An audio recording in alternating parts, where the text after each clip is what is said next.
Bienvenidos, bienvenidas a este maravilloso día. Cielo azul, brilla el sol, los pajaritos cantan, los ancianitos han salido con sus mascarillas a los parques donde están jugando los niños a la pelota. La gente sale a pasear con sus perros. Todo es maravilloso en este día. Y es por eso por lo que nosotros estamos cabreados. Porque nos gustan los sitios oscuros y chungos, donde habitan los vampiros, los zombies y todas las criaturas nocturnas. También nos gustan las naves estelares. ¿Habéis visto algún día un cielo azul en una nave estelar? No, jamás. Por eso es que la Asociación Castellonense de Fantasía, Ciencia Ficción y Terror ha decidido reunirse en este oscuro lugar, como todas las semanas, con los habituales: Patricia, Manuel y Yolanda, Manu, Kate, Yolanda, Marco y nuestro invitado ya habitual, Francisco Tapia, adicto y habitual a nuestras tertulias, para hablar de un tema que nos va a desarrollar ahora mismo nuestra amada líder, Yolanda. Yolanda, adelante. Hola, buenos días a todos. Gracias por haber venido a esta oscura jornada, inquietante jornada en la que vamos a hablar en el contexto de estas tertulias veraniegas ambientadas en playa y montaña. Vamos a hablar de una cosa muy típica de nuestros pueblos castellanos, y es que cuando apareces por allí y alguna señora con su toquilla se le ocurre que no tiene controladas las 3 generaciones ascendentes y descendentes de tu padre y de tu madre, te tiene que preguntar eso: ¿y tú de quién eres? ¿Mm? Entonces vamos a hablar de esto, de genealogías fantásticas, de criaturas fantásticas y de razas fantásticas. O sea, de estas criaturas que seguro que tenéis vuestras favoritas y vuestras menos favoritas. Entonces, no tenemos un guión como tal hoy para la tertulia. Vamos a hacer desde el principio, cada uno en su turno de intervención, pues va a que nos hable de sus criaturas fantásticas, de sus razas fantásticas favoritas, es decir, ¿y tú de quién eres? Y también, pues bueno, pues de las que menos gracia os pueden hacer. Y al final, pues bueno, sí que haremos una especie de recopilatorio de libros, películas, videojuegos, lo que os parezca de entre todo lo que haya salido en la conversación. ¿Se anima alguien a empezar? ¿Quién empieza? ¿Quién empieza? ¿Quién empieza?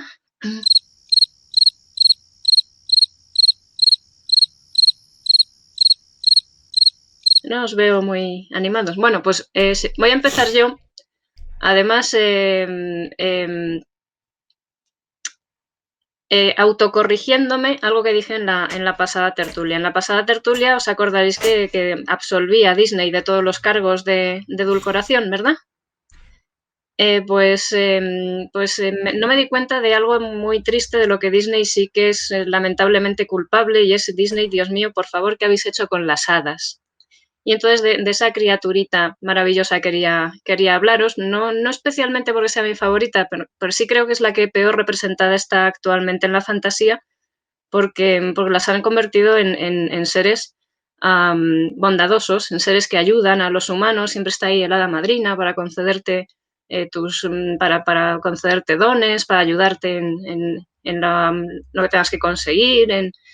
Y claro, ha quedado el hada tradicional, ha quedado un poquito venida menos, y lo cierto es que las hadas no han sido de toda la vida esos seres maravillosos y amables. Las hadas de la tradición celta, la tradición germánica, eran seres elementales asociados a la naturaleza. Tenían una serie de poderes y no necesariamente los utilizaban para el bien de los humanos, porque estos seres normalmente miraban a los humanos desde un punto de vista un poco, digamos, envidioso. Ansiaban una serie de características que los humanos tenemos y que ellos no, y lo mismo pasaba al contrario. Los humanos que ansiábamos una serie de dones y características que estos seres poseían y nosotros no.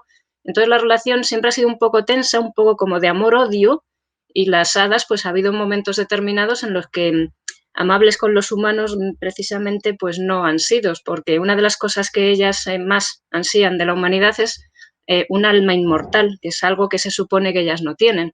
Las diferentes tradiciones lo explican de unas maneras pues a veces un poco diferentes, pero claro, las maneras de conseguir un alma inmortal de las hadas, pues a veces las han llevado pues, a secuestrar niños o a cambiarles por un tronco de madera, el changeling, que se decían. Y bueno, pues amables, amables. Y bueno, luego hay hadas domésticas que lo que hacen es aparecer en los muros de tu castillo para anunciar que alguien se va a morir. Digamos que la hada, sí, en la tertulia anterior ya comentamos que las edulcoraciones sucesivas de los cuentos infantiles no eran todas culpa de Disney, pero aquí sí quiero decir que Disney se ha lucido un poco con lo que ha hecho con las hadas, porque se ha cargado esa dualidad un poco siniestra que podían tener estos seres elementales, no siempre benéficos, no siempre actuando en favor del bien, pues eso Disney directamente pues se lo ha cargado enterito. Y ahora, bueno, pues espero que alguien me replique, que he dicho muchas cosas así como muy rápido y es muy replicable todo lo que he dicho. Te agradecería que no hablases de ese tema con las sobrinas, por favor. Ah, O sea, no, sí, voy a hablar de ese tema con las sobrinas, porque además os lo enseñé ayer, ¿no? Esto es una ondina. sube la cabeza, que se vea ahí, guay. Esto es una ondina. Echar un poco más para atrás para que se vea entera. Ay, mira cómo mola. Tienen nenúfares abajo, ¿eh? Sí. Vale, pero lo que os digo es muy bonita, es muy bella, pero como todas las criaturas féricas asociadas al agua, pues no es demasiado buena persona. Normalmente en su gruta hay un tesoro y todo el mundo va a querer conseguir el tesoro, quitarle su peine de oro, porque normalmente aparecen peinándose y tal. Pero claro, como la cabrees un poquito, pues a lo mejor pues te ahoga en el río o cosas así. ¿Sabes? Entonces, pues aquí, las ondinas. Y sí, se lo contaré a las sobrinas, porque no hay derecho que no sepan que las ondinas ahogan gente. Bien, yo pensé que te ibas a arrepentir de haber defendido a Crepúsculo, pero bueno. Patricia, tu turno. Vale, solo un apunte a esto de las hadas. Sí que hay películas y series que muestran a las hadas como seres malos. De hecho, lo hacen en plan contraste a lo que se cree, ¿no? De las hadas buenas que te conceden deseos. Dentro del laberinto, las hadas que son como mosquitos, de hecho, te muerden. Ahí está, no me acuerdo cómo se llama, que los está con el insecticida matando y la protagonista se escandaliza, ¿no? Y estaba intentando comprobar, porque es una serie que vi hace tiempo, que es de Magicians, que tiene así como todo una analogía bastante interesante. Y las hadas no son precisamente buenas, de hecho son bastante... una de las protagonistas, para conseguir algo, tiene que dar algo a cambio a la reina de las hadas y le pide un ojo. O sea, es así bastante creepy. Entonces, bueno, sí que hay algunas pocas que hablan del lado malvado de las hadas o menos bueno, y muchas veces lo hacen aprovechando que la gente las considera, pues eso, buenas, que te conceden deseos, bellas, pues eso, como en Disney. A lo mejor Manu nos puede poner en contexto acerca de las criaturas y las raíces por las cuales Tolkien empezó a sentar las bases de la mitología europea que nosotros conocemos de toda la vida, de elfos, enanos, etcétera. Pero yo voy a hacer un alegato en contra de el especismo, ¿no? Por así decirlo. Porque llevo jugando mucho tiempo a juegos de rol de mucha índole y al final me he cansado de las especies. O sea, eso de encontrar mundos estoy harto ya de los estereotipos de los elfos, los enanos, los trolls, los gnolls, los goblins, los hobgoblins, que haya dragones por todos lados, y ya al final acabas aburrido. Y ahora justo tiendo a lo contrario. O sea, los entornos de fantasía me gustan tipo medieval. Ahora mismo estoy jugando a un juego en el que solo hay humanos. Y estoy jugando a 2 juegos en los que solo hay humanos. Y el resto de especies son anecdóticas o son directamente monstruos. Entonces, no sé, al final acaba uno un poco aburrido de los estereotipos que llevamos teniendo sobre todo en la literatura fantástica en los últimos 50 años. Y busca la simplicidad, ¿no? Porque al final al final probablemente todos son reflejos de aspectos del ser humano. Tanto los seres bondadosos como los hobbits no dejan de ser parte de la parte buena de los humanos, como los orcos, que no son más que la parte negativa de los humanos, son reflejos de ellos. Y al final dices, pues para que todos sean copias deformadas de nosotros mismos, mejor jugar con nosotros mismos. Le toca a Yolanda y a Manuel, ¿vale? Bueno, hola a todos. Para continuar con el tema de las hadas, bueno, como apunte, posiblemente una de las series que trate, no sé si mejor, pero de manera más completa las hadas, ¿no? De hecho, casi es la raza protagonista. Es una serie que ha estado en Netflix, puede ser, se llama Carnival Row, sería Cara de Levigne, y bueno, básicamente pues es una serie en la que trata bastante a fondo las relaciones entre humanos y hadas, desde el punto de vista de que el tamaño es prácticamente el mismo, con lo cual pues, da mucho juego al tema sexual entre ellos, tema de la xenofobia, del racismo, con lo que yo creo que es una cosa que podemos hablar de ello, es interesante. Y bueno, las hadas en principio se protegen un poco porque son realmente los humanos los que las matan o les exterminan. Realmente es un grupo que tiene un grupo social que está integrado dentro de la sociedad que refleja la serie. Y bueno, no sé si tú quieres aportar algo más. Nada, bueno, hablan es un poco, yo creo que trasladado un poco a la época de la esclavitud, ¿no? Los toman como una raza inferior que se dedican a hacer trabajos. Eso, entonces, bueno, pero a mí lo que me resultó curioso porque claro, yo siempre has pensado en las hadas, precisamente por eso, por el tema Disney y demás, siempre has pensado en las hadas como un ser bueno, un ser, además era el hada madrina, siempre tú te has criado con el hada madrina, a ver si viene la hada madrina, me da una varita que me haga la cama todos los días y cosas de esas, estás en la parte positiva del hada. Entonces, claro, bueno, de repente vamos a ver, los personajes fantásticos de este tipo tampoco es que tengan que le siga mucho, me gusten mucho, pero me llama la atención. Pero, sin embargo, por ejemplo, esta serie me llamó la atención en ese sentido, ¿no? Que de repente te mezcla, o sea, te presenta el hada como otra raza aparte. Y luego hay una cosa que me hizo mucha gracia, que es una serie que se llama, no sé si lo pronunciaré bien, Brick, que es de Will Smith, se supone que son dos policías, uno es un orco y otro y él es un humano. Y entonces, nada más empezar la película, voy a hacer un pequeño spoiler, nada más empezar la película, sale Brick y, sale el policía, Will Smith, y lo primero que hace es que su mujer le está echando la bronca porque hay un bicho que les está molestando. Saca la pistola, creo que es, y mata. Y dice, este hada ya no me molestará. Y claro, el hada es un ser pequeñito, como una especie de, no sé, como una especie de animal muy despreciable, que es un tocapelotas que les está rompiendo cosas y demás. Entonces, claro, ahí es el ser malo. O sea, el hada es el ser malo y lo primero que hace es cargarse un hada. Y tú dices, esto era un hada. Y ya está. Eso era un poco en cuanto a las hadas lo que queríamos aportar. Ok, gracias. Manu, tu turno. ¿Me oís? Vale, a ver, es que claro, ya nada más ha empezado a hablar Yolanda, me ha venido a la mente lo que decíamos de Tolkien y las hadas, ¿no? Yo no controlo mucho sobre el tema, pero sí que es verdad que hay varias cosas interesantes.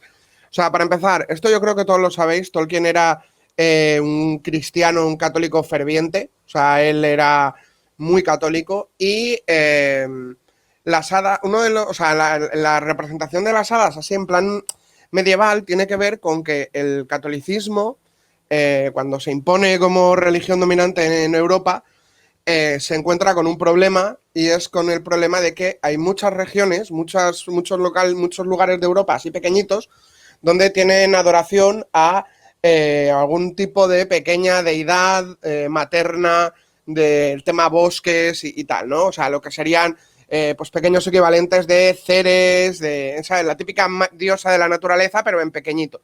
Entonces, como no puede asumir todo ese panteón porque no puede asumir tanta cantidad de divinidades, lo que hace es que en algunos casos divinifica a esas deidades y las convierte en lo que nosotros conocemos como vírgenes, y en otros casos las convierte como en criaturas del bosque, y de ahí viene el tema de las hadas. Las hadas son criaturas de los bosques, espíritus de los bosques pasados por el tapiz del cristianismo, ¿no? Entonces Tolkien, que era un cristiano ferviente y un medievalista, recupera un poco esa idea y la reescribe y la reelabora, ¿no? Pero esto que digo, cogerlo con pinzas, porque a lo mejor alguien aquí sabe más de Tolkien que yo y me desmiente, lo cual estaría muy bien. Y luego, por otro lado, estoy muy de acuerdo con lo que ha dicho Lozano también de subvertir expectativas asociadas al género en los juegos de rol. Me voy a permitir saltarme el protocolo porque llevo ya un tiempo dirigiendo una partida de rol a 3 personas que están aquí. Así que saludo especial a los jugadores de mi partida de rol, que los 3 estáis aquí. Y estoy de acuerdo en que mola mucho dejarse de tantas chorradas de los elfos son buenos por naturaleza, hay dragones hasta debajo de las piedras y tal. Y mola mucho más plantear novedades en el género. Por ejemplo, ahora mismo, estas semanas, un amigo y yo estamos trabajando en crear una ambientación para un juego de... O sea, en crear una ambientación, en crear un world building para dragones y mazmorras. Entonces estamos partiendo de la base de, bueno, vamos a coger todo lo que se ha hecho y vamos a subvertirlo. Entonces, por ejemplo, los enanos en la ambientación, en el world building que estamos creando, pues viven en las nubes. Porque han conseguido, de alguna manera, dominar una especie de tecnología que permite que las nubes tengan forma sólida y se puede pisar sobre ellas y construyen sus ciudades sobre ellas. Entonces ya no son estos oscos señores de la piedra que nos representa Tolkien, sino que son una gente que vive en el cielo, literalmente. Entonces estoy muy a favor de subvertir el horizonte de expectativas bueno, pues de géneros literarios y de personajes y de tipos de personaje, ¿no? Y de criaturas. Gracias, Manu. Yolanda. Quería puntualizar algo de lo que ha dicho Manu, que si bien es cierto el cristianismo hizo un rodillo de asimilación y entonces empezó a integrar en la medida de lo posible dentro de sus cultos todos los cultos existentes, porque era su manera, digamos, de tener un cierto éxito comercial. Los seres elementales, sin embargo, yo creo que son previos al cristianismo. Creo que hay muchas mitologías bastante anteriores que tienen seres que a lo mejor no nos sale llamarlo hada o no nos sale llamarlo elfo, porque tenemos una idea a lo mejor demasiado estereotipada de ahora mismo de cómo es un hada, cómo es un elfo, pero por ejemplo en la Odisea tenemos toda una serie de criaturas que son muy asimilables a lo que sería una sirena. Al final es una criatura acuática que mediante encantamientos te lleva a su terreno porque quiere obtener algo de ti.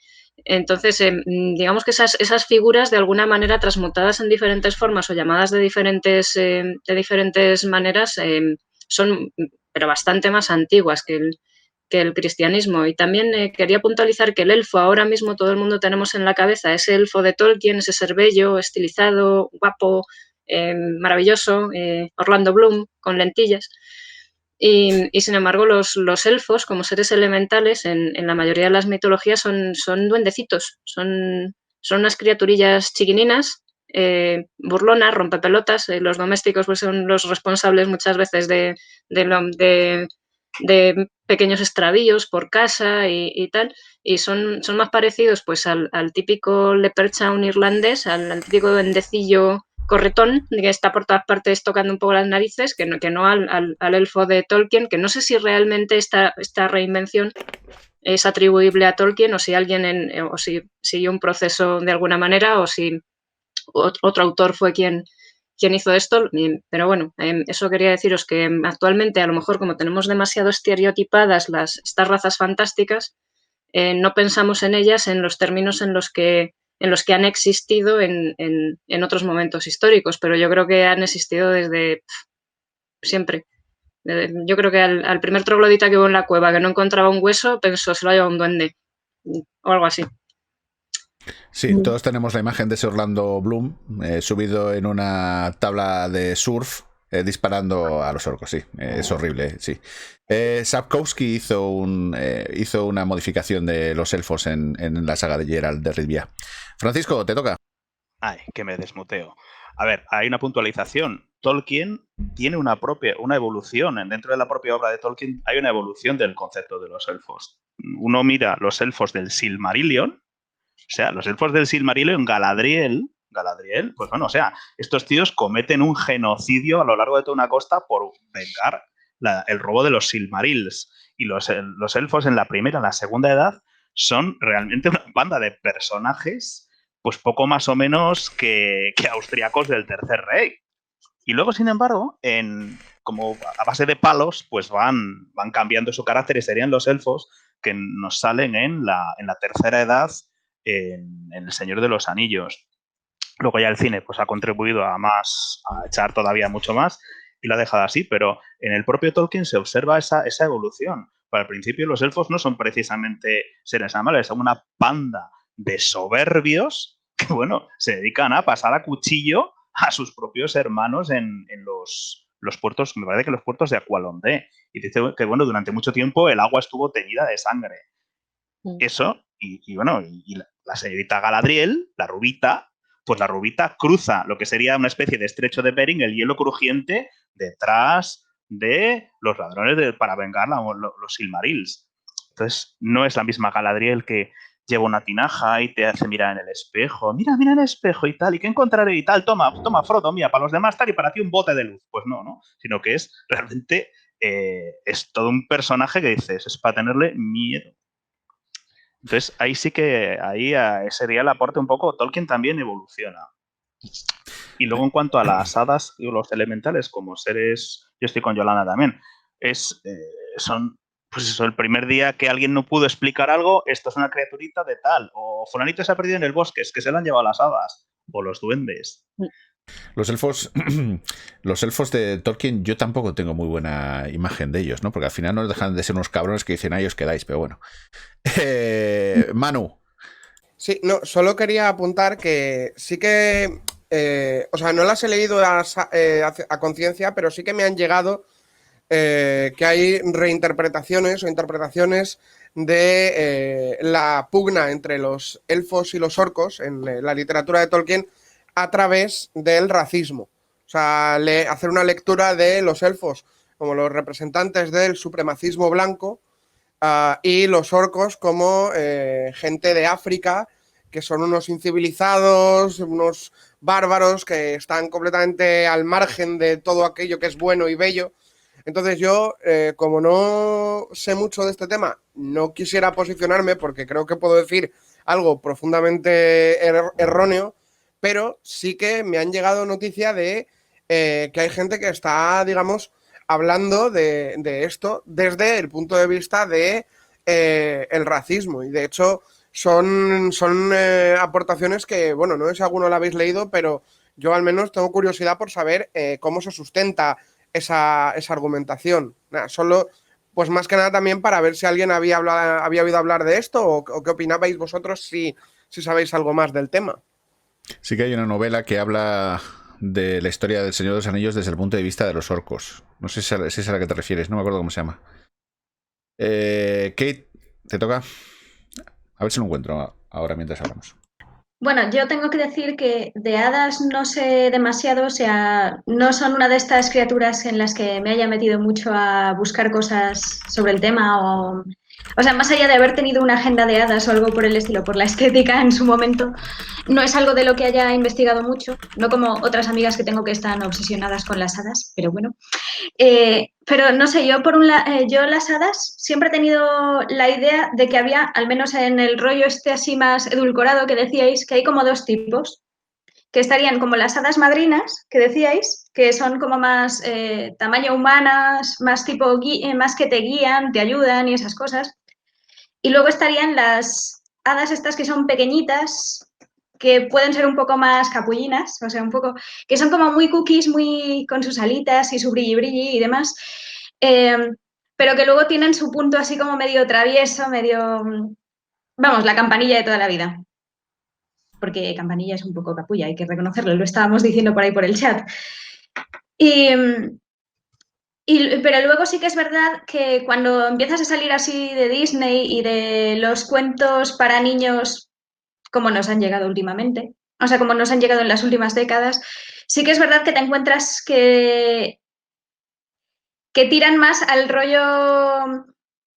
Están como más relacionadas con los duendes, con el punto ese cabroncete de hacerte, más de hacerte putadas que de estar ahí cantando y esparciendo brilli brilli. Vamos.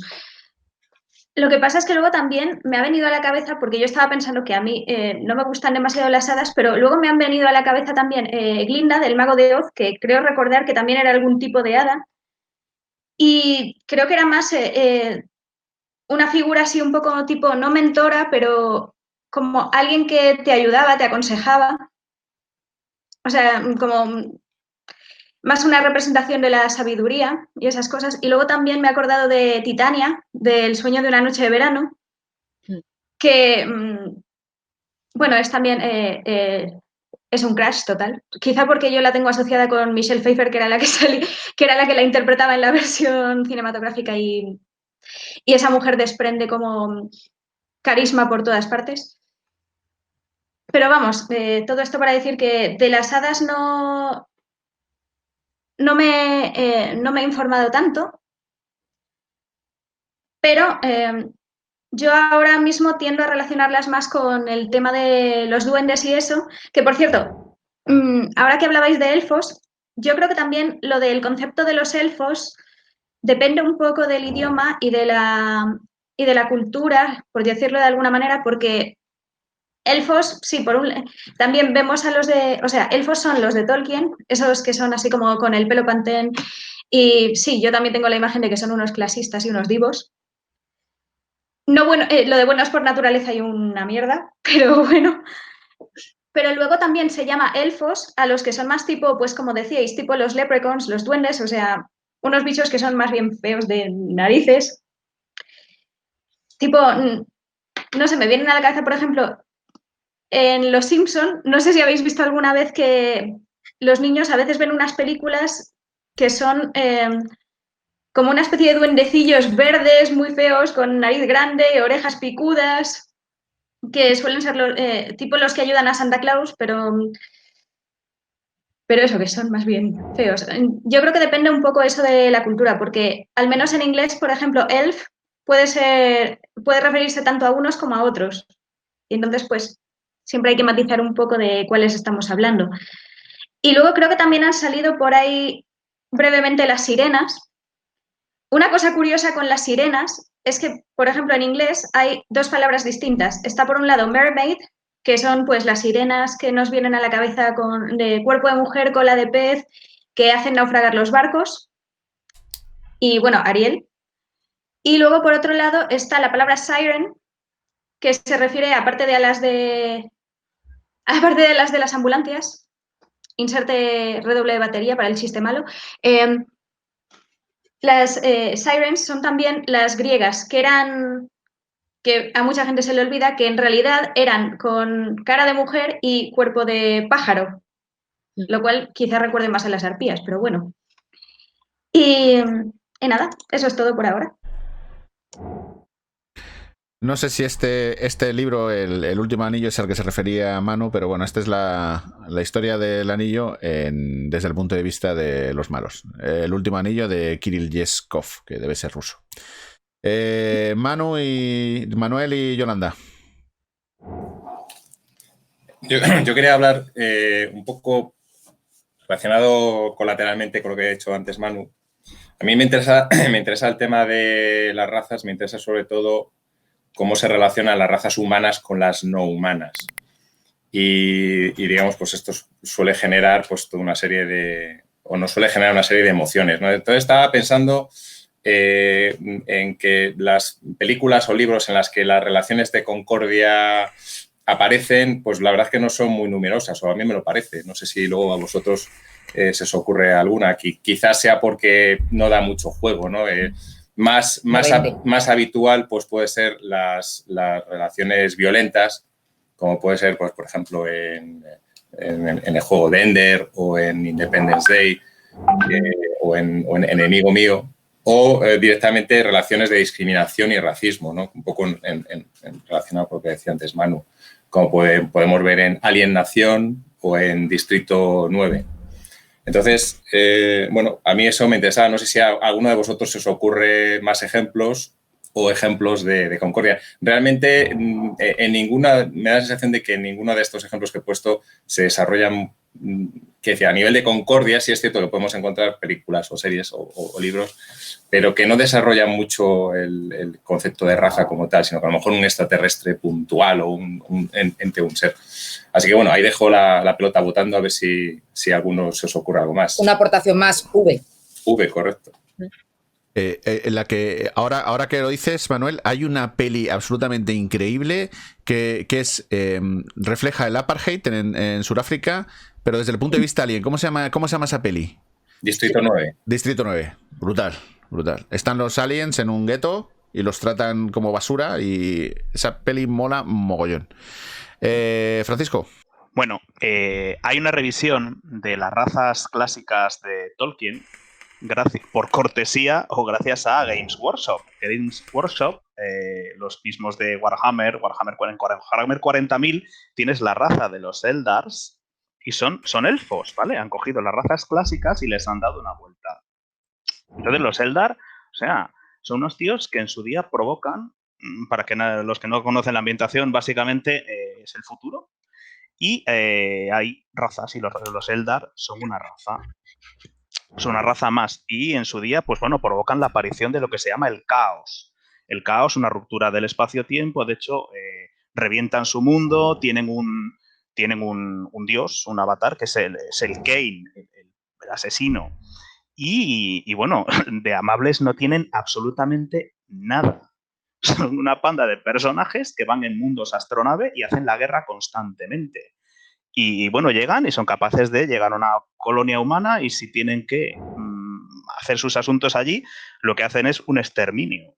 Claro, estamos hablando de una ambientación donde los buenos, que son los humanos, son poco más o menos que nazis. Con lo cual, pues bueno, aquí todo el mundo recibe su estopa, pero es una vuelta de tuerca de los elfos, porque son una especie de criaturas realmente crueles. De hecho, tienen sus propias castas de asesinos y demás.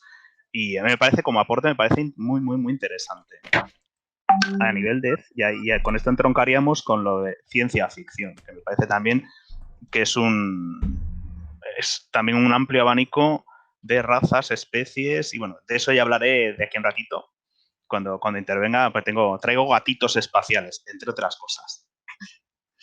Warhammer, además, mola mucho. No solo el 40.000, sino el Fantasy RPG. Perdón, sino el Fantasy. Porque cada jugador, al ponerse a los mandos de un ejército distinto de una raza, para cada jugador los buenos son los suyos.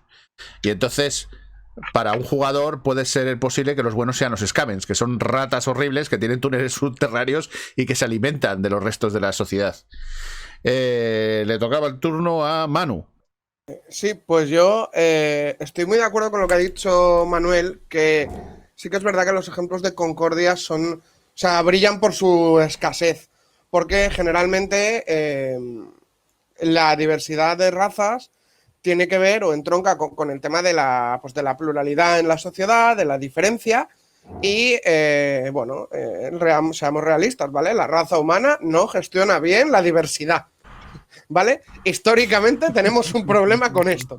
Y esto yo creo que no hace falta ser un progresista convencido para entender que nuestra civilización, la civilización humana, ha tenido un problema histórico para gestionar la diversidad.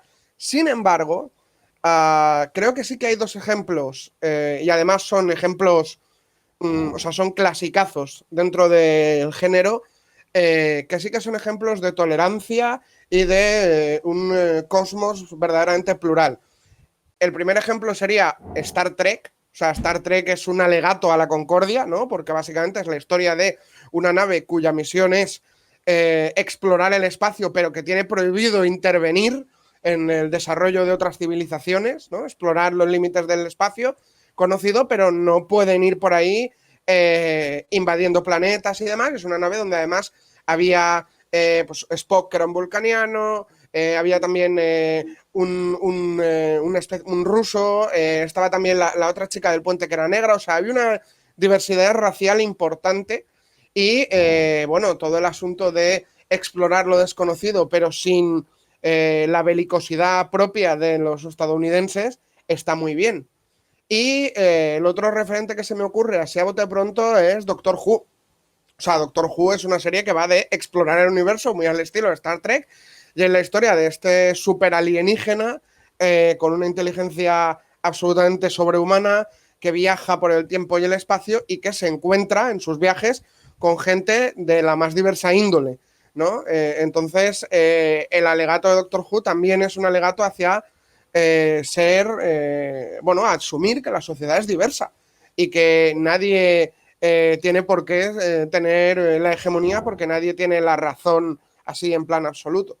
Pero vamos, que esas serían dos manifestaciones. En la inmensa mayoría de situaciones donde hay diversidad racial suelen plantearse desde el punto de vista de hay tensiones raciales porque hay diversidad racial.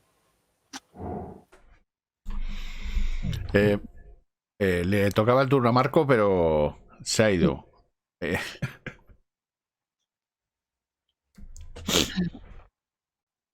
En fin, a lo mejor precisamente debido a que Star Trek busca la concordia y no la discordia es por lo que es menos famoso que Star Wars, por ejemplo. Nos gustan los conflictos de todo tipo en la sociedad. Si nos vamos al campo del terror, la verdad es que los elementos terroríficos han cambiado mucho a lo largo de la historia. Probablemente Anne Rice fuese la que inició la era de los vampiros brilli brilli y la que los democratizó como seres de bien. Pero ahora ya surgen otras cosas, ¿no? Por ejemplo, en la serie de Lo que hacemos en las sombras es brutal, ¿no? Porque muestra a unos vampiros y hombres lobos totalmente desdibujados, no te los puedes tomar en serio, siguen intentando ser malvados, pero a lo mejor es que tienen una visión demasiado pragmática de la vida y no les sale bien, ¿no? Pero también es una manera distinta de ver los clásicos.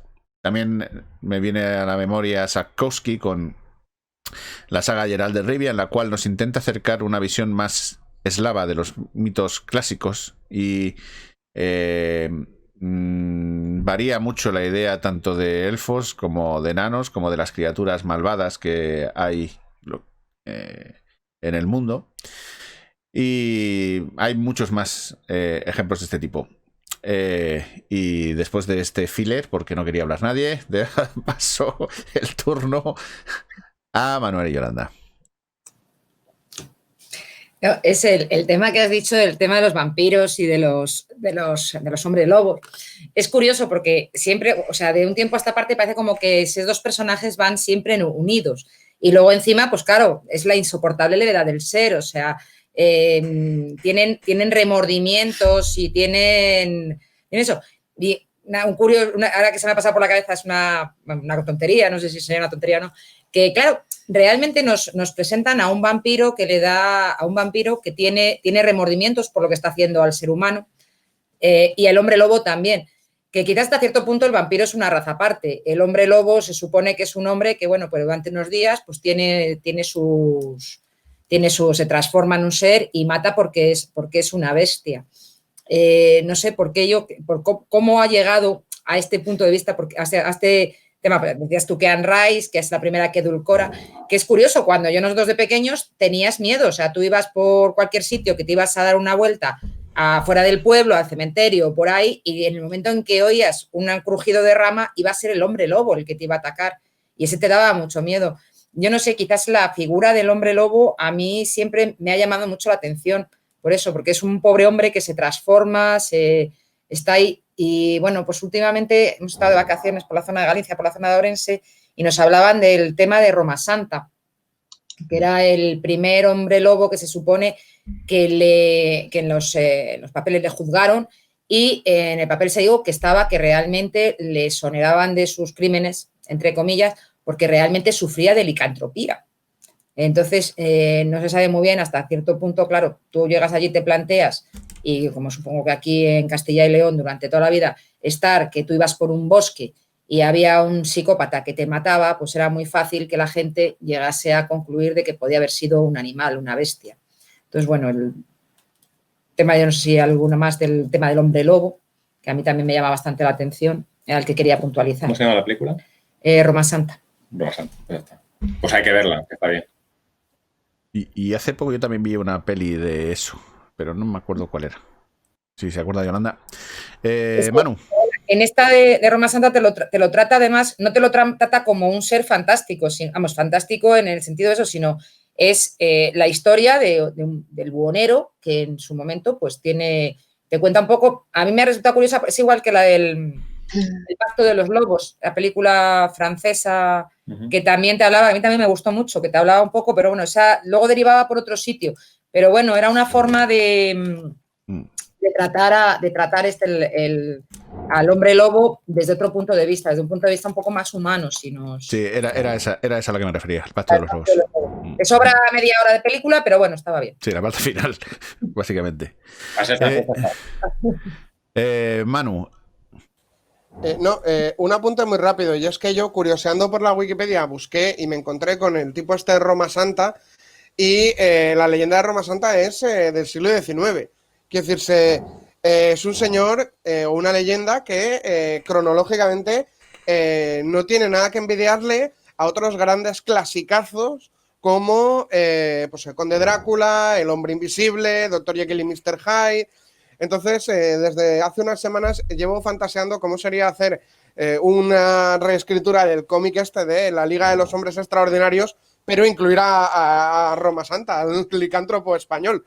Porque yo creo que sería un giro interesante. O sea, a mí me gustaría mucho leer un cómic en el que hubieran incluido a este personaje y no todo fueran hombres lobo, vampiros y demás cosas anglosajonas o del mercado anglosajón que, pues bueno, para bien o para mal es el mercado dominante, ¿no? Entonces, me ha llamado mucho la atención que Yolanda sacara precisamente a esta figura porque me parece o sea, sea leyenda, fuese él un psicópata o lo que sea, como leyenda, me parece interesantísimo que en el siglo XIX aquí ya existiera eso y que, sin embargo, haya pasado con mucha menos notoriedad que Drácula. Ya hemos sacado, en las tertulias ya hemos hablado de esto, de lo que voy a decir ahora varias veces, pero el juego de rol Aquelarre es un repaso maravilloso por las leyendas de la península ibérica a cargo del gran Ricard Ibáñez. Le toca a Kate. Creo que estaba antes Francisco, pero bueno. Como lo veáis. Venga, por Francisco primero. Estaba dándole paso, si a mí me da igual. Bueno, pues nada, no era el apunte de la movida de hombres lobo, vampiros y demás. Tiene mucho que ver no solamente las novelas de Anita Roces, sino lo que es el mundo de tinieblas creado por White Wolf para lo que es el juego de rol, bueno, Vampiro la Mascarada, Hombre Lobo. Entonces, el mundo de tinieblas llega un momento que se cae por su propio peso. Es un mundo de tinieblas donde hay humanos, pero luego están los vampiros organizados en distintas sociedades, unos glamurosos, tipo entrevista con el vampiro, y otros totalmente despreciables y hasta que huelen mal, como los Nosferatu. Y luego están los hombres lobo que montan también sus propios clanes. Hay un montón de clanes de hombres lobo. En la ciudad de, no sé, San Francisco está fulanito, menganito está no sé qué. Luego, aparte, fueron ampliando el universo de juego a momias, sprites, mago, lo fueron mezclando el universo y de un momento que no hay gente normal en ese mundo. Son todos Marvel superhéroes, no son... Y es un poco esa lucha de hombres lobo, vampiros, con otras tal, por encima de los seres humanos que son meramente ganado, que viven ahí, pues bueno, es más o menos en la misma época que las novelas de Anne Rice, y luego tenemos todo lo que es el evento comercial, todo lo que es el elenco comercial de White Wolf, de Vampiro, la Mascarada, tal, hay un montón de hecho, bueno, puedes tener toda una estantería de suplementos y módulos donde explican historias alternativas, vampiro Edad Oscura en la Edad Media. De momento que eso yo creo que se ha saturado muchísimo. Ya entramos en terrenos como Blade, entramos en terrenos como, bueno, pues Lo que hacemos en las sombras, que me parece, como película, me parece deliciosa, porque tiene muy poquitos medios. Y eso se ha ido filtrando en la imaginería underworld, en la imaginería popular moderna. Y nos pensamos que los vampiros y los hombres lobo han estado siempre a la gresca y siempre en guerras, y realmente es algo relativamente moderno, igual 20 años, como mucho 30, sí, a todo tirar. Me parece curioso. Fíjate que es que lo que estás comentando lo tenía apuntado yo para comentarlo, que cuando después de la salida de Vampiro Quinta, juego de rol, yo había empezado a leer comentarios de gente diciendo que estaba saturada, que es que un mundo en el que haya hombres lobo, momias, magos y de todos este tipo de bichos, que es que era imposible. O sea, había conflictos por todas partes, era imposible que la sociedad no se diese cuenta de que se estaban pegando de hostias todo el mundo con todo el mundo y que había porque nadie lo sabe. Es un submundo, es un underworld y tal. Dices, vamos a ver si no hay gente normal. Lo sabe todo el mundo. Si no puede haberlo. Lo sabe todo el mundo. Y de la de lo que hacemos en las sombras, la serie también es brutal. Tiene capítulos míticos. Ahora sí, Kate, te toca. Bueno, en primer lugar, gracias, Yolanda, por abrir la caja de Pandora, porque esto es a lo que yo había venido aquí. Quiero decir, has dicho la palabra hombres lobo y ha sido como, ya hemos llegado a mi salsa, por fin. A mí, una de las cosas que más me fascina de la fantasía y esto son los cambiaformas. O sea, me da igual que sean hombres lobo, que se transformen en ranas, que se transformen en unicornios alados, lo que sea. Es que es maravilloso precisamente por eso. Es uno de mis fetiches literarios, o sea, tanto para leerlos como para escribirlos, porque es que el juego que dan, las posibilidades que hay son infinitas. O sea, tienes desde los que se transforman en algo por una maldición, como estábamos diciendo, tipo los hombres lobo, o el cuento de la princesa cisne, o el príncipe rana. Tienes desde esos los que se transforman y además es que incluso dentro de estos tienes los que se transforman permanentemente, tipo el príncipe rana, hasta que le dan el besito, o los que se transforman solo parcialmente, como lo que decíamos, la princesa cisne, los hombres lobo, que es una vez al mes, o la princesa cisne, que es por las noches, o Fiona de Shrek, también es algo parecido, solo que sin animales. Y luego encima tienes eso, tienes por un lado esos, los que no les queda otro remedio a los pobrecitos, lo cual puede dar mucho juego porque está que si lo de aprender a controlarlo, que si el ver cómo puedes romper la maldición. Y luego, por otro lado, tienes a los que se transforman a voluntad, tipo los animagos de Harry Potter, han sido los primeros que me han venido a la cabeza, o no sé, o algún tipo de druidas de estos que también se transforman en su animal espiritual. Ya me diréis, seguro que hay miles de ejemplos más. Pero es genial por eso, porque con unos tienes todo el rollo del ¿qué me está pasando? ¿Qué puedo hacer? Esto es un problema. A los de voy a sacar tajada de esto. Es decir, yo me transformo en, como diría Bart Simpson, Dios, hoy estoy con los Simpson, me transformo en una mariposa porque nadie sospecharía de una mariposa. Es decir, yo estoy por ahí revoloteando, nadie se da cuenta de que estoy y me puedo enterar de todo lo que está hablando la gente, de todo lo que se está cociendo. Y, en fin, que amo los cambiaformas de todo tipo. Y además es que lo genial es eso, que encima puedes transformarlos en lo que te dé la gana. Así que, nada, solo quería, pues eso, soltar todo mi fangirlismo y mi amor por este concepto, porque es lo mejor. Manuel y Yolanda.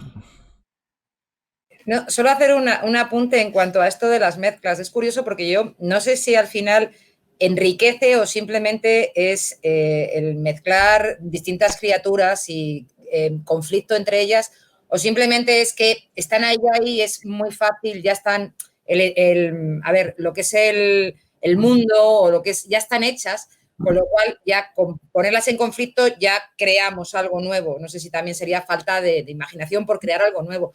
Por ejemplo, en cuanto a mezclas estaría Alien versus Predator, por ejemplo, sobre todo en el cine, yo no sé si es eso, la mezcla de los hombres lobos con los vampiros, que yo no sé si hasta desde los clásicos son entes totalmente distintos.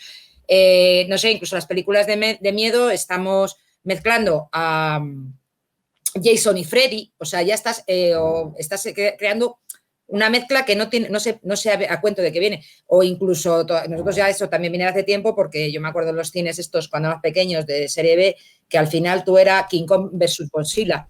O sea, era el clásico. Entonces yo no sé, al final hay cosas que pueden casar bien, pueden maridar bien, pero otras cosas como que chirrían un poco. Sí, además que bueno, es que el cambiaforma está bien y mola si es reversible, porque si no, se me ocurre a mí la Mosca versión original o la otra y... ¡Ñasca! María Yolanda. Yo quería deciros, a propósito del cambiaformas, me retrotraigo un poco al principio que hablábamos de los seres elementales, porque esa es una de sus características. Los seres elementales se supone que son etéreos, que no son materiales y que no tienen alma inmortal, es decir, que transicionan entre el mundo de los vivos y el inframundo. Y una de las maneras que tienen de materializarse es a través de cambiar su forma o la forma que nosotros les presuponemos que deberían tener, pues no, pues ellos tienen una cierta capacidad de transformarse en cosas diferentes. Y daros cuenta que estamos hablando también de que son unos seres que uno de sus afanes es conseguir almas. Esto cuadra muy bien con el vampiro, que es una criatura que se puede transformar en murciélago y su afán es conseguir almas humanas, poseer a la gente. Y tradicionalmente también esto puede tener bastante que ver con algo que decía Patricia en el chat. En la mitología tenemos un montón de criaturas que parecen hechas de cuarto y mitad de cada cosa. Tenemos un cuerpo de ave con una cabeza humana, tenemos una cabeza humana con serpientes en el pelo. O sea, esto puede tener mucho que ver con la materialización de estos seres que de alguna manera los imaginamos directamente ya hibridados para plasmarles una serie de características. Y como Changeling quería también sacar a colación uno que me gusta mucho y suele pasar bastante desapercibido porque ni siquiera se le considera casi fantástico, se le considera más bien antropológico. En la mayoría de los pueblos, tradicionalmente, sabéis que había una bruja o una señora que se decía que era bruja. Bueno, pues esta señora se supone que cuando salía por la noche a hacer sus fechorías, es decir, a revolucionar el ganado o a picar un pellejo de vino o a hacer maldades, lo hacía en forma de gato. Y hay muchísimas historias de pueblos en los que cuenta la leyenda o cuenta la tradición que cuando apaleas un gato por la noche porque se te ha metido en casa y te está, pues eso, rompiendo los almohadones, a la mañana siguiente la tía no sé cuántos, que se suele llamar así, la tía lo que sea, pues aparece con un brazo roto, porque era el changeling que ha hecho la bruja, ha hecho un cambio de formas y esa es la forma en la que la bruja tradicional de las historias de los pueblitos pues se dedicaba a hacer pues eso, el mal por los sitios. Manu. Sí, al hilo del tema de los cambiaformas, me voy a permitir el lujazo de recomendaros, si no la habéis visto, que veáis la serie de Dirk Gently, porque uno de los personajes que aparece en esa serie es un cambiaformas. No sé si la habéis visto o no, si la habéis visto, Manuel está haciendo un gesto de corazón, con lo cual asumo que es tan fan de la serie como yo.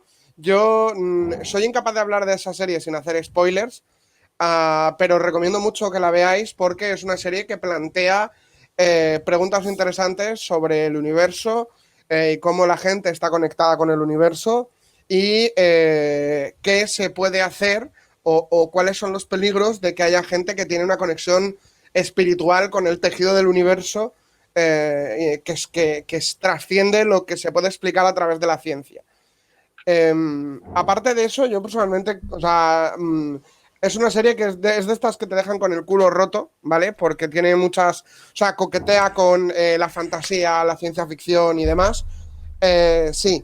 Y el protagonista es, como podéis ver, Elijah Wood, aka Frodo. Y la serie de televisión, que la tenéis en Netflix, es una remodelación de un libro que está escrito por el mismo autor que la guía del autoestopista intergaláctico, con lo cual ya más o menos eso os puede dar una idea de hacia dónde nos movemos en broma, sentido del humor y demás. Bueno, pues uno de los personajes que hay ahí es una cambiaformas que tiene la capacidad de que se puede transformar en lo que sea, no solo en criaturas. Es decir, puede ser desde una mariposa hasta una moto de carreras. ¿Por qué no? Entonces, yo os recomiendo mucho que veáis esa serie porque, aparte de que es un productazo, trata muchos de los temas típicos del género fantástico. Kate. Bueno, por un lado, gracias por la recomendación. Ahora tengo que verlo, definitivamente, porque además es una cambiaformas, así que puntos extra. Y bueno, antes con todo el subidón fangirlístico que he tenido, se me ha olvidado nombrar una cosa curiosa de la que quería hablar, que es, bueno, supongo que todos los que estáis aquí conocéis la canción de La Unión Lobo Hombre en París, ¿no? Vale, perfecto. Pues lo que no sé si sabíais es que esa canción está basada, y además casi palabra por palabra, en un relato de Boris Vian, un autor francés, que se llama El Lobo Hombre. Y es gracioso precisamente porque es eso, es la inversa de un hombre lobo. O sea, este es un lobo que una vez al mes, cuando hay luna llena, se convierte en hombre. Con lo cual, pues es como otra vuelta de tuerca y es como todavía más gracioso, porque que una vez al mes te conviertas en una bestia es un problema. Pero que de repente una vez al mes te conviertas en un humano, pues es todavía peor porque entonces ya es más... como humano nunca vas a poder tener una vida como tal. Bueno, esto ya son pajas mentales mías, pero bueno, eso, que quería nombrar El Lobo Hombre de Boris Vian como cosa curiosa. Y luego había otra cosa que tenía que mencionar porque hemos hablado de... Bueno, sobre lo de que los cambios sean reversibles o no, también es que es eso, la gracia de cuando no es reversible es lo de intentar buscar la cura o también lo de explorar el cómo es, después de haber estado acostumbrado a ser un humano toda tu vida, de repente vivir tu vida, pues eso, como mosca o como lo que sea. No sé, yo es que siempre estoy pensando eso, en las posibilidades que ofrecen este tipo de cosas. Y bueno, de momento eso es todo. Patricia.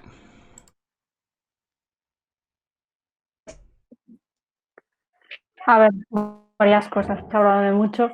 Respecto a los vampiros y los hombres lobo, como ya pusimos ahí en el chat, yo no creo que sean razas en general. Y parte del hecho de que las sociabilicen, como dijo Yolanda, los vampiros, es que antes eran humanos. Entonces, el conflicto que se produce es que ahora tienes unas necesidades que van en contra de tu especie original, que es la humana, ¿no? Y los hombres lobo están malditos y no tienen control sobre sus actos hasta que se despiertan y ven la que han mangado, ¿no? Entonces, eso es, si tenemos en cuenta el origen del bestiario, también influye en el conflicto, ¿no? Si es una persona que se transforma en otra sin quererlo, o si lo desea, o si es consciente de sus actos o no, o si ya es una especie aparte. Cuando son especies aparte, entra el conflicto lo de digamos, ya no solo el racismo y tal, sino el choque cultural de las especies que hay, el idioma, las diferentes regiones, los hábitos y tal. Y hay una peli que a mí me gustó mucho, es súper antigua, luego hubo una serie que trata este tema desde el punto de vista de la ciencia ficción, ¿no? Que es con razas alienígenas que no nos vienen a invadir ni a tratarnos como, no sé, como cobayas y tal, que nacen, ¿no? Entonces, es una bastante mítica, 80, anterior a Distrito 9 y que trata pues ese tema, ¿no? Del contraste entre una especie diferente con sus particularidades físicas y sus particularidades culturales, ¿no? Entonces yo creo que eso sería un poco un punto. Y otro es, ¿cómo demonios se les ocurre a los que se les ocurrieron por primera vez crear ese tipo de especies diferentes, ¿no? Tenemos la mitología, que se pusieron a crear seres mezclando otros. Pueden ser animales o pueden ser, como digo yo, el mitad y mitad, que es mitad humano, mitad lo que se nos ocurra, ¿no? Y a mí me gustaría saber cómo lo tapas. Una cabra y a uno se le ocurrió, mira, mitad cabra. ¡Hala! Ya tenemos uno. o mitad caballo y tenemos a Centauro. Entonces a mí eso me resulta bastante curioso, el origen de crear especies. Y se parecen a las personas porque la verdad es que somos un poco egocéntricos y no sabemos mirar más allá. No solo a las personas, sino a nuestra sociedad. No, algunas sí que las creamos pensando en sociedades ajenas, pero normalmente no miramos más allá de nuestras fronteras. En el resurgir del dragón hay una raza que son los hipótidos, que son mezcla de humanos e hipopótamos. Marco, antes te dejamos tirado con el turno de palabra porque desapareciste. ¿Quieres decirnos algo o...? Bueno, me he tenido que perder algún rato, entonces no sé si comentaré alguna cosa que de la que ya se ha hablado o directamente igual cambio el tema. Yo sí que quería hacer una referencia a una novela de ciencia ficción muy curiosa. Está descatalogada, es de Clifford de Simac, que se llama Maxwell al cuadrado. Es una novela, yo la conseguí finalmente en PDF en internet, porque está súper descatalogada. Y es una novela muy interesante porque hace un híbrido de ciencia ficción y fantasía, planteando un mundo desde un punto de vista además muy humorístico, muy divertido, en el cual, un mundo futuro en el cual se ha descubierto que todos los elfos, todos los elfos, trolls, duendes, etcétera, realmente existían y la sociedad humana, la sociedad les ha integrado y plantea toda una especie de búsqueda medio policíaca en una sociedad de ese tipo. Es muy divertida. Y un poco por intentar unir los campos de fantasía y ciencia ficción. Hay una cosa que hubiera querido plantear al principio, pero sí que por tomar un poco el tema de la ciencia ficción, así como en la fantasía, desde mi punto de vista, sobre todo se hace referencia a temas, se retoman temas mitológicos a la hora de hablar de razas. En la ciencia ficción, sobre todo, la línea predominante es la de las razas extraterrestres. Y los monstruos que estarían en el ámbito del terror serían otro submundo, que muchas veces también pueden enganchar con la mitología y toda la antropología social, los ritos, los mitos, etc. Simplemente, esta es lo que quería comentar antes, no sé si lo habéis dicho, pero sí por también intentar ampliar un poco el campo, porque de ciencia ficción creo que hemos hablado muy poquito. Manu. Pues sí, mira, sobre el tema de los orígenes de crear criaturas, digamos, monstruosas o razas y tal, de esto leí, bueno, yo es que claro, como me tiro todo el puñetero día leyendo sesudas tesis doctorales y mierdas así, pues al final me voy para lo mío. A ver, la buena parte de la creación de monstruos y de cosas así tienen una finalidad inicialmente política. Es decir, la creación de una raza artificial, ¿vale? O sea, una raza artificial, elfos, hadas, cualquier tipo de criatura, tiene que ver, o digamos que entronca con un tema así como muy importante, que es los límites de lo que es humano y lo que no, ¿no? ¿Quién es persona y quién no? Entonces, esto impregna la fantasía, la ciencia ficción y el terror prácticamente de forma unánime, o sea, de forma absoluta. No hay prácticamente una obra que no pueda, digamos, acogerse a esto. Entonces, muchas veces esto tiene una finalidad política y tiene una lectura política.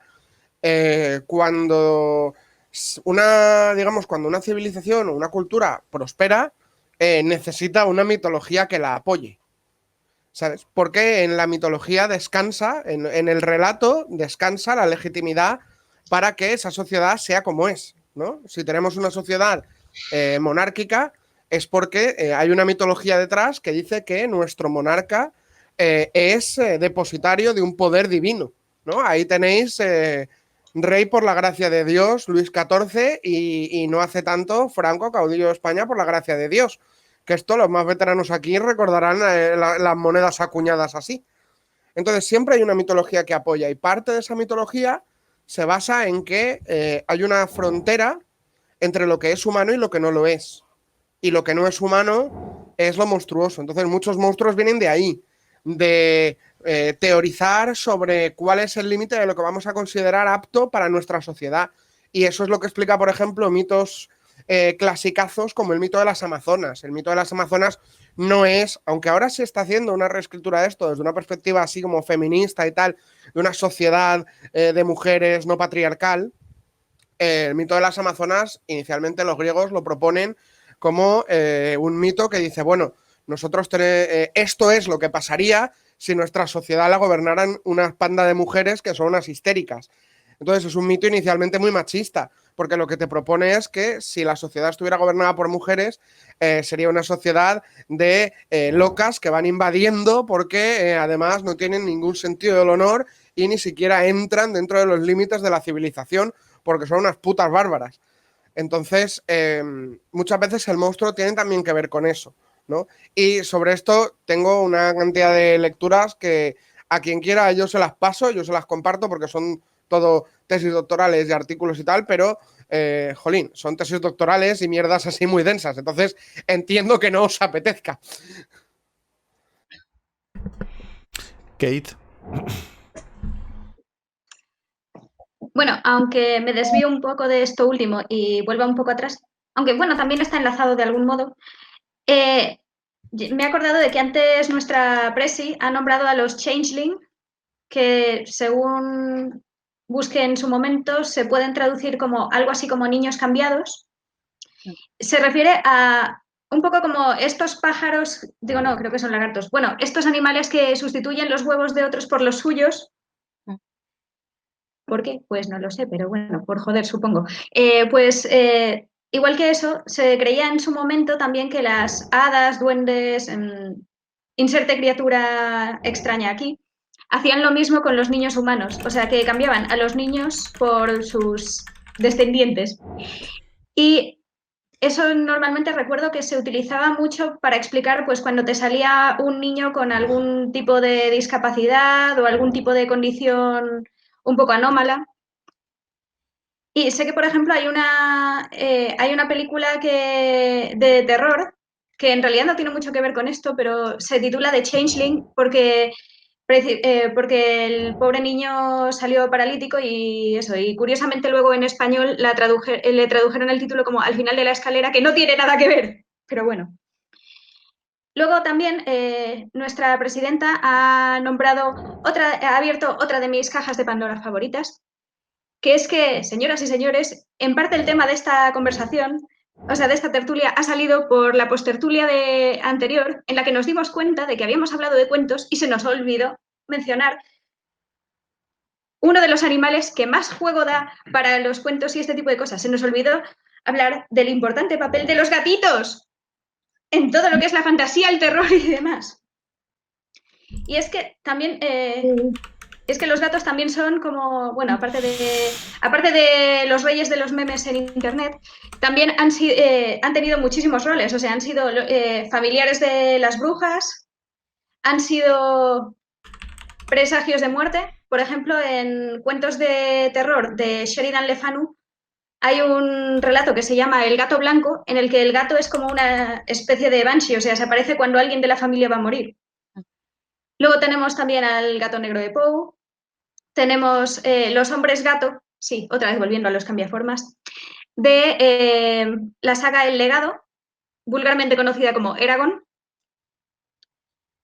Y bueno, pues con los gatos también podríamos hacer casi un tema aparte porque ¿qué no han hecho los gatos? Si está Brandon Sanderson en Alcatraz, habla de la conspiración mundial de los gatitos. Ahí lo dejo. Y luego también ha salido por ahí, aunque mencionada solo de pasada, otra de mis obsesiones en esto del tema fantástico, que son los dragones, señoras y señores. Hace poco estuve, no sé cómo has dicho que se llamaba ese ese ser que era medio hipopótamo, medio no sé qué cosa. Hipótido. Lozano, eso, el hipótido. Pues es curioso porque precisamente estuve viendo hace poco un vídeo de un canal de YouTube que recomiendo mucho que se llama Overly Sarcastic Productions, luego lo escribo en el chat, que suelen hablar pues de tropes diferentes de la literatura y ese tipo de cosas y cómo se pueden utilizar. Y mencionó un detalle muy interesante, que es que al parecer una de las gracias que tienen los dragones es que realmente un dragón puede ser cualquier cosa. Porque así como, por ejemplo, un unicornio, caballo con cuerno, un pegaso, caballo alado, Bueno, que así como otros seres de estos mitológicos tienen unas características muy definidas, un dragón realmente está mucho más difuso porque puede ser simplemente una serpiente o puede ser algo un poco más tipo lagartija gigante, por decirlo de alguna forma. Puede tener alas o no, puede tener cuernos o no, puede tener escamas o no, puede ser de fuego, puede ser de agua, puede tener 2 patas, puede tener 4, puede ser prácticamente lo que quieras, o sea, o puede ser una serpiente emplumada, como las de México. Puede ser lo que te dé la gana, o sea, como si pones un gato gigante con cuerpo de gallina y a eso lo llamas dragón. Y bueno, se dice que esa es una de las fascinaciones. Luego, aparte de que también, pues eso, hay muchas mitologías que tienen su propio concepto del dragón, pero curiosamente, como decían en ese vídeo, parecen tener algún tipo de relación muy curiosa con los dioses de la tormenta. O sea, en muchas culturas totalmente dispares hay algún tipo de dragón, serpiente gigante, llámalo como quieras, que se tiene que pegar con un dios relacionado con, pues eso, con las tormentas o con los truenos o algo por el estilo. Thor y Jormungandr, por ejemplo. Y bueno, pues eso, curiosidades de los dragones, que también, pues eso, pueden dar muchísimo espectáculo porque además luego las personalidades tampoco están, o sea, no solo es que no estén ya definida la forma, sino tampoco las personalidades. O sea, tenemos dragones sabios que actúan como guías espirituales, tenemos bestias irracionales que se comen a la gente, tenemos acumuladores de tesoros, tenemos dragones que son prácticamente mascotas y que por algún motivo suelen tener personalidades parecidas a los gatitos. ¿Por qué será? Tenemos también, o sea, están los... vamos, que las posibilidades son también infinitas con ellos. Kate adopta un gachulu como juego de rol. Mano Yolanda. No, Patricia me tenía ya apuntado antes. No, Mano Yolanda. Voy a hacer una breve intervención porque no está relacionado ni con gatos ni con dragones, pero creo que las siguientes sí que van a estarlo. Era un poco dando posiblemente mi última vuelta de tuerca al tema de la relación entre humanos y no humanos y un poco bastante relacionado con lo que decía antes Manu. Y las emociones que se generan, ¿no? O sobre las que suelen hablar las obras. Hemos visto antes porque la concordia, la violencia, la discriminación, el racismo y hay una que me interesa mucho que es el miedo. El miedo que se genera normalmente pues, entre humanos y no humanos, ¿no? Que también a veces está muy relacionado con la discriminación o con la gestión del diferente, ¿no? Como decía Manu. Y a mí especialmente me produce mucho desasosiego aquellas obras en las que los humanos no somos capaces de ver a la otra raza. Y eso es porque la otra raza ha adoptado, aquí enlazo con Kate, ha adoptado la forma de un humano. Entonces, a mí ese tipo de obras o de películas me producen bastante desasosiego, ¿no? El no saber si la persona que tienes a tu lado te va a devorar, te va a matar o en cualquier momento. Está bien, ¿no? Entonces, bueno, algunos ejemplos. Los clásicos, la invasión de los ladrones de cuerpos o la siguiente, la invasión de los ultracuerpos. Bueno, incluso en la saga de Alien, ¿no? En el momento en que tienes el facehugger ya introducido, ese rato pues se supone que tú actúas como una persona normal, ¿no?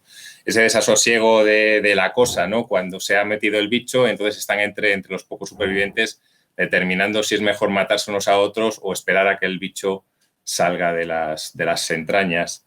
En V también, no sabemos si los que han venido son humanos, otra raza parecida a humana.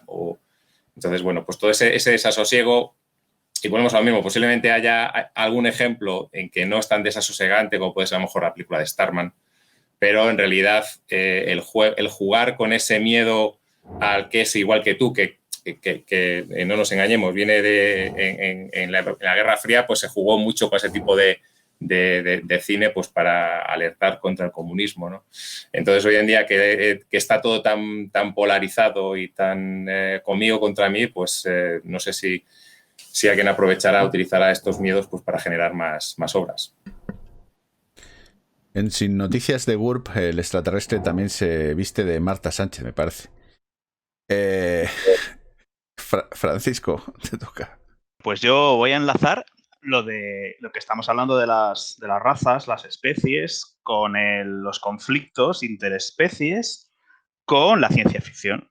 Y voy a abordar uno de los temas, de hecho los menciono a veces bueno, yo tengo una guía de creación de mundos, de world building, y los menciono a veces, ¿no? Porque me parece que es genial. Yo estoy hablando de la saga de Mundo Anillo de Larry Niven.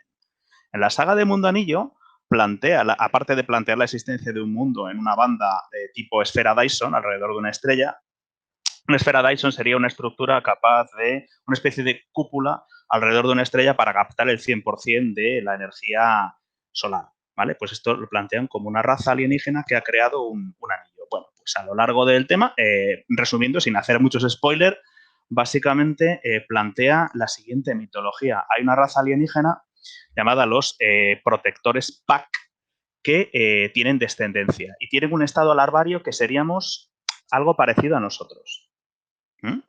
Esos protectores PAC destruyen mundos a su paso en las guerras que tienen entre ellos, porque cada uno protege su propia, digamos, nidada. Esas larvas serían como hombres y mujeres y tendrían, se reproducen, es un estado larvario, un estado que se llama criador, y luego con el tiempo comen de un árbol prohibido, un árbol que tiene un virus, y los transforma en un protector PAC. Es una criatura enorme, grande, con un pico, sin pelo, muy fuertes, muy inteligentes, muchísimo más inteligentes que un humano. Y esos protectores PAC tendrían nueva descendencia. Hasta ahí, los seres humanos seríamos un cultivo de esta gente venido a menos, porque se moría el árbol en nuestro planeta y no pudimos evolucionar, y el protector que cuidaba de nosotros, de hecho, se murió. Y bueno, evolucionamos hasta hacernos fértiles y seguir como especie independiente. Al llegar a cierta edad, pues se nos caen los dientes, tenemos una serie de transformaciones que nosotros asociamos a la vejez que serían un paso a convertirse en un protector PAC, pero nos falta la enzima. Basándose en eso, Larry Niven crea toda una mitología que entronca mucho con la mitología cristiana, lo que es el árbol del bien y del mal. Luego, aparte, hay dos razas más importantísimas. Uno son los titerotes, os pasaré a los enlaces, son seres alienígenas que vienen por la evolución de herbívoros y son cobardes. Son cobardes y manipuladores. Estos titerotes han manipulado la evolución del ser humano y también han manipulado la evolución de otra raza que tendrá mucho que ver en el universo de Larry Niven, que son los Kazin, que son gatitos, gatos enormes, gatos guerreros. Esa raza se lanzará en una serie de guerras suicidas contra la humanidad a cuenta de una manipulación de los titerotes. Quedarán tan mermados, tan destrozados, porque los humanos somos muy impredecibles, que su raza sufrirá una evolución y se empezarán a volver cordiales. Cordiales porque los genes más violentos han desaparecido. No voy a desvelaros más de todo lo que son los conflictos entre estas razas, pero sí que es cierto que plantea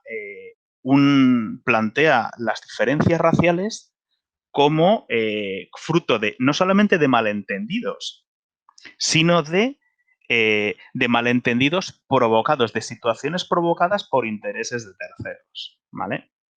es un planteamiento muy, muy curioso de cómo puedes tú enlazar conflictos humanos como, por ejemplo, Pearl Harbor. Tú echas a los japoneses contra Estados Unidos y luego que se monte.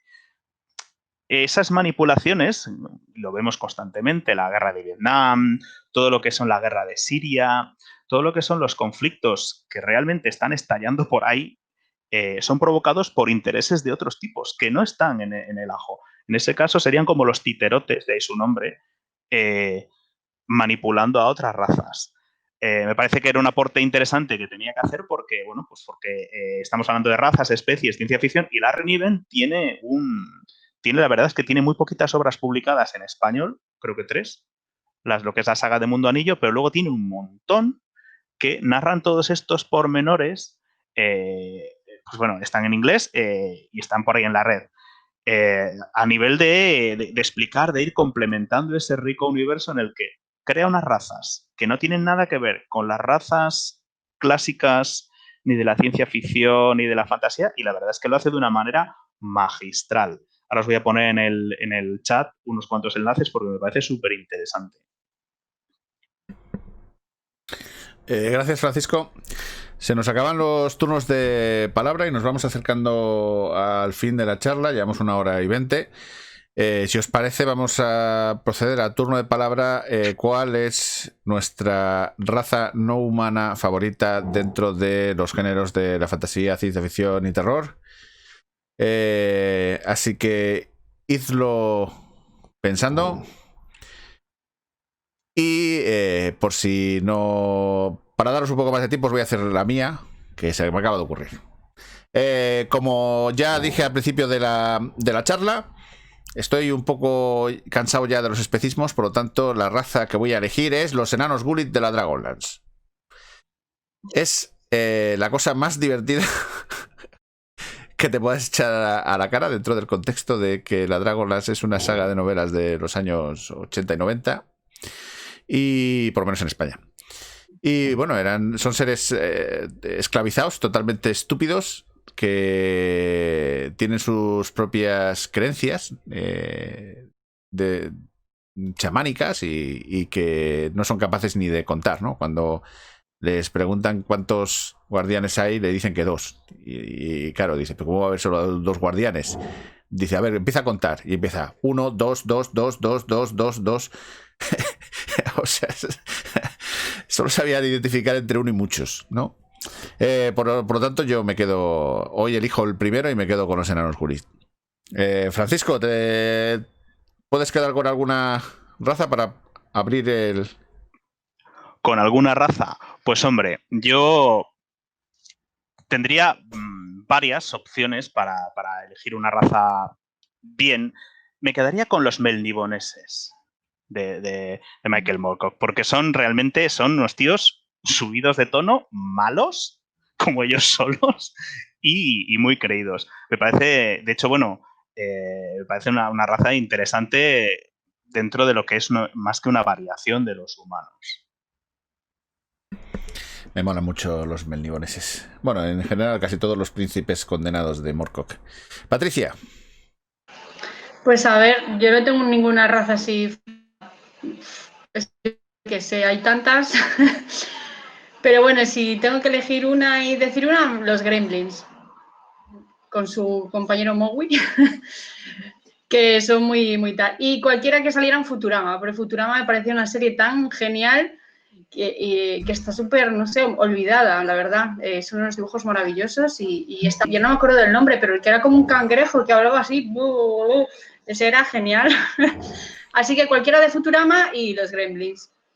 Féricos, dicen por aquí que los Gremlins son seres féricos rusos. Ah, pues no lo sabía.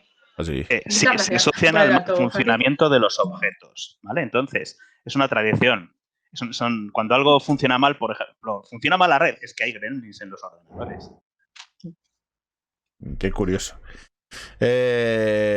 Manuel y Yolanda. Es verdad, era como los duendes domésticos. ¿Tú quieres hacerlo? ¿Yo? Vale. Yo había anotado los que no me gustan y los que me gustan, ¿vale? No me gustan los Ewoks. Los odio. No puedo con ellos. aprovechando que no está el Pater Fantásticas, no me gustan los extraterrestres de Star Trek. Punto. Ya está, dicho. Luego de Señor de los Anillos, los enanos y los elfos tampoco... No puedo con ellos tampoco. Pulgares arriba a los orcos del Señor de los Anillos, porque me gustan los malos malotes. Me gustan los de la novela de Orson Scott Card, La voz de los muertos. Me gustan los cerdis. Los cerdis es... joder, qué a mano, ¿no?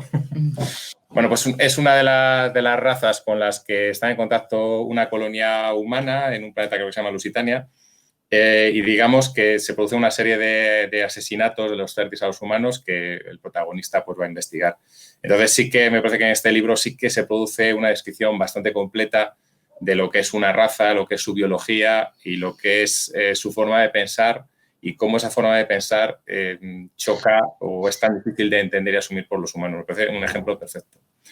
Y por último también, pues en plan gamberro, me gustan los marcianos que salen en Marciano Vete a Casa de Fredric Brown, que son pues tipo un poco gremlin, ¿no? Que aparecen en todas partes, se pueden hacer corpóreo o no corpóreo y lo que hacen es venir a hacernos la puñeta y básicamente pues sí, casi consiguen que todo el planeta realice un suicidio colectivo. Vale, yo simplemente a mí me gustan los personajes de terror que son de los tradicionales de toda la vida, no los de brilli brilli, sino pues eso, pues el hombre lobo que come porque tiene que comer y es malo por naturaleza, el vampiro que te chupa la sangre y no es tan bonito, tan brilli brilli y así. Y luego por poner así alguno que, mira, ahora me ha venido a la cabeza cuando estaba hablando Manuel, me gustan mucho los seres que describe George R.R. Martin en El Rey de las Arenas, ¿se llama? Reyes de la Arena. Reyes de la Arena. Ese, por ejemplo, me fascinan ese tipo de seres que son gregarios, pero que, bueno, llega en un momento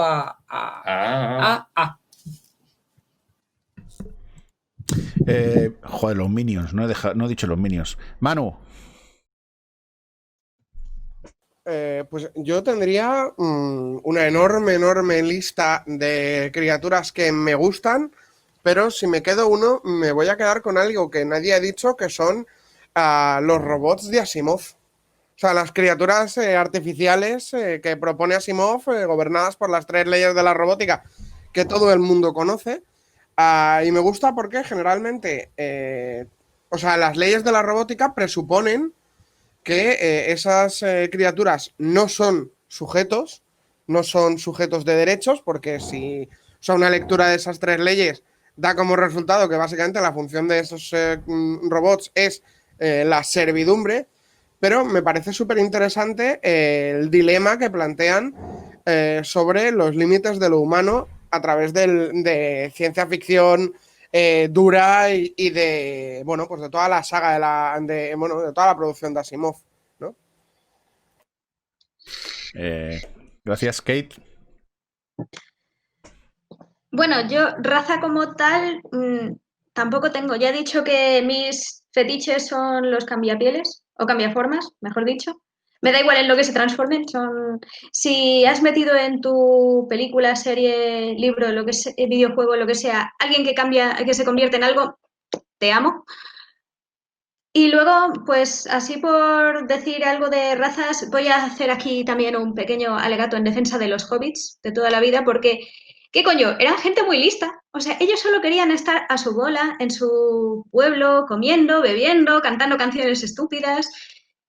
Y no querían meterse en problemas ni nada. Y luego tenían la mala prensa de ser ladrones y ese tipo de cosas. Pero no, ellos eran simplemente gente feliz. Así que seamos como los hobbits.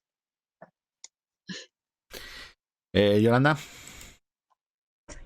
Bueno, pues yo no tengo amados y odiados como tal. A mí, bueno, pues de las intervenciones en esta tertulia podéis deducir que lo que me gustan mucho son los seres elementales, pero cuanto más cercanos a su raíz, mejor. O sea, me gustan porque son más ambiguos, porque no se les ha decantado ya hacia un lado de la moralidad para que sean o buenos o malos. Me gustan esas criaturas pues que simplemente son traviesas, o simplemente que persiguen sus propios objetivos, que los tienen y no tienen por qué coincidir con los de los humanos que estamos y pasábamos por ahí. Y yo creo que muchas veces hasta les molestamos un poco, ¿qué hacen estos tíos aquí en este mundo? Entonces, me gustan mucho esas pequeñas criaturas cabroncitas que hacen, que nos hacen a los humanos putadillas y me identifico mucho, me caen muy bien. Pero como para... quería reivindicar... yo creo que la primera raza alienígena que a toda una generación nos dejó como pan, pero ¿qué es esto? O sea, en su momento V nos estalló la cabeza a todos.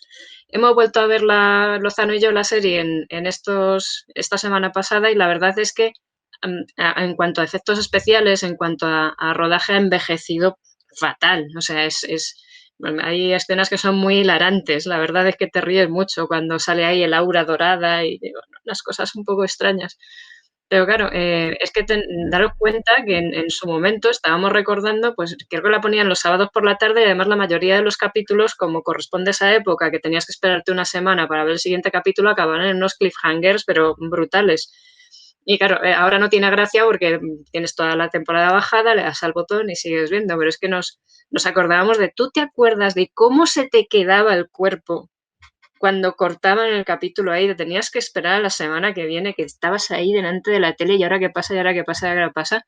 Y nada, y vuelvo a reivindicar a Diana como la super mega villana que no será nunca reconocido lo suficiente en la villanía de esa mujer, aunque en esta segunda revisión le hemos visto un poco hasta vis cómica. O sea, al papel de Diana. Nos ha parecido una tía, aparte de muy malvada, casi hasta divertida. Y bueno, si quiere Lozano comentar alguna cosilla más de V. La verdad es que, bueno, pues eso sí nos ha decepcionado a los dos, creo un poquito el final, pero creo que es un poco que la narrativa, cómo se contaban las historias en aquella época, adaptadas al formato de cómo se mostraban las historias en aquella época, pues es un poco diferente a lo que estamos acostumbrados ahora. Ahora estamos acostumbrados a las series que vemos por temporada todas juntas, en las que más o menos se cierra un arco, pero se deja un enganche para el siguiente arco de la siguiente temporada y claro, esa narrativa que estamos acostumbrados ahora, pues en su momento no era así en absoluto. Pero bueno, en general nos hemos divertido de otra manera, porque claro, es imposible volver a ver la serie como la viste en su momento, que claro, nos quedábamos todos como locos diciendo, ¡ay, Dios mío! ¿no? Y en los momentos estelares, sobre todo, de cuando se come la rata, de cuando nace el niño reptil, y, bueno, maravilloso todo. Nos ha gustado bastante en general. El queco lagarto. Sí, el queco lagarto es tope. Que lo reutilizaron luego. Te voy a poner el remake que hicieron hace unos años y sí que te vas a echar las manos a la cabeza. Marco. Bueno, ahora dado que Manuel me ha pisado a Orson Scott Card y los Cerdis, voy a recordar una novela de hace muchos años, creo que está escrita en 1940, de Alfred Van Gogh, que se llama Slan. Está ilocalizable, pero yo conseguí una copia en Word bastante mal traducida, y porque el original que yo tenía, se lo había comprado mi padre, claro, lógicamente estaba desaparecido. Los Slan son una raza de mutantes, que es algo de lo que no ha salido en la tertulia. El tema de los mutantes ha dado bastante juego en la ciencia ficción. Y Slan es Van Gogh no es un gran escritor de ciencia ficción, pero sí que era un tío que hacía muy buenas novelas de aventuras, contextualizando en los años 40, cuando la ciencia ficción era lo que era. Esta es una novela que a mí en mi adolescencia me encantó. Es puro pulp, muy divertida, con muy dinámica, muy buenos, giros de guión, jóvenes. Es una novela, para mi gusto, yo la volví a leer hace poco simplemente por el gusto de leerla. Y me puse hasta a corregir el Word tenía mucho tiempo libre entonces y lo tengo a vuestra disposición porque cambié algunas cosas de que la traducción era nefasta. Slan de Van Gogh, muy recomendable. Bien, pues si nadie quiere aportar nada más, ponemos fin a la... no sé cuántas llevamos ya, a la charla de la Asociación Castellonesa de Fantasía, Ciencia Ficción y Terror, reclamando ese papel de las razas no humanas en la literatura. Ya llevamos 8, esta será la 9. El papel de las razas no humanas dentro de la literatura de género, porque allá donde nuestros héroes van pegando patadas a las puertas de las mazmorras, pese que allí haya pequeños goblins, nadie se acuerda de que esos goblins tienen familia, y pequeños goblinitos, hijos, cuñados, suegros, abuelas, y tienen familia y tienen sentimientos. Por lo tanto, hay que tratar mejor a las razas extraterrestres y de los mundos de fantasía. Nos vemos en la siguiente charla. Un saludo y gracias por haber estado allí. Hasta luego, chicos.